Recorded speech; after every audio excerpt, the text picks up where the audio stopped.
సింగరేణి వ్యవహారంలో తాను ఎవరికి అమ్ముడు పోలేదని కేటీఆర్ చేసిన వ్యాఖ్యలను ఆయన విజ్ఞతకే వదిలేస్తున్నానని అంటున్నారు కిషన్ రెడ్డి. సింగరేణి సంస్థలో కేంద్ర ప్రభుత్వానికి 49% వాటా ఉన్నప్పటికీ ఏనాడు ఏ కీలక విషయంలోనూ కేంద్ర ప్రభుత్వాన్ని ఇన్వాల్వ్ చేయలేదు అని కిషన్ రెడ్డి మండిపడుతున్నారు.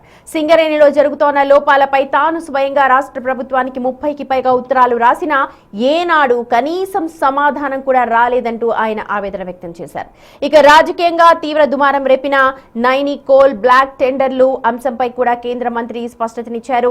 ఈ ప్రక్రియను నిర్వహించడం అనేది పూర్తిగా రాష్ట్ర ప్రభుత్వ పరిధిలోనే ఉంటుందని, ఇందులో కేంద్రానికి ఎలాంటి సంబంధం లేదు అనంటూ కిషన్ రెడ్డి తేల్చి చెప్పారు.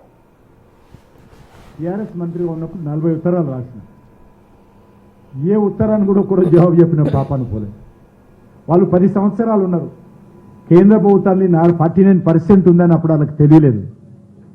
ఏ ఒక్కరోజు కూడా కేంద్ర ప్రభుత్వము ప్రమేయం తీసుకోలేదు. ఒక ఎంప్లాయీ ట్రాన్స్ఫర్ విషయంలో కావచ్చు, ఒక సిఎస్ఆర్ విషయంలో కావచ్చు, ఒక డిఎంఎఫ్ విషయంలో కావచ్చు, ఒక నిర్ణయం విషయంలో కావచ్చు, ఏ రోజు కూడా కేంద్ర ప్రభుత్వం జోక్యం లేదు. ఆ రకంగా కాంగ్రెస్ పార్టీ నుంచి సింగరేణి ఆ రకంగా తయారు చేసి పెట్టారు.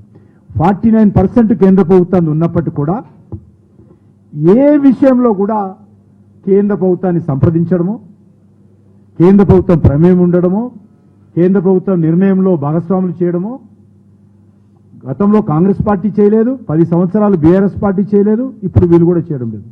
కానీ ఈరోజు వాళ్ళ అవసరం వచ్చింది కాబట్టి నాకు ఉత్తరం రాసి ఈయన కూడా కుమ్మక్కయిందా, ఈయన కూడా భాగస్వామ్యం ఉందా అని తొండాట మాట్లాడుతున్నారు. ఇప్పుడు మళ్ళీ రాజకీయాలను మాట్లాడాల్సి నా ప్రెస్ కాన్ఫరెన్స్ పువ్వు దేవస్తాయి, మీరు ఏదే ఇస్తారని నా భయం.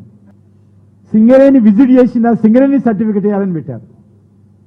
సింగరేణి సర్టిఫికెట్ అవసరం లేదు.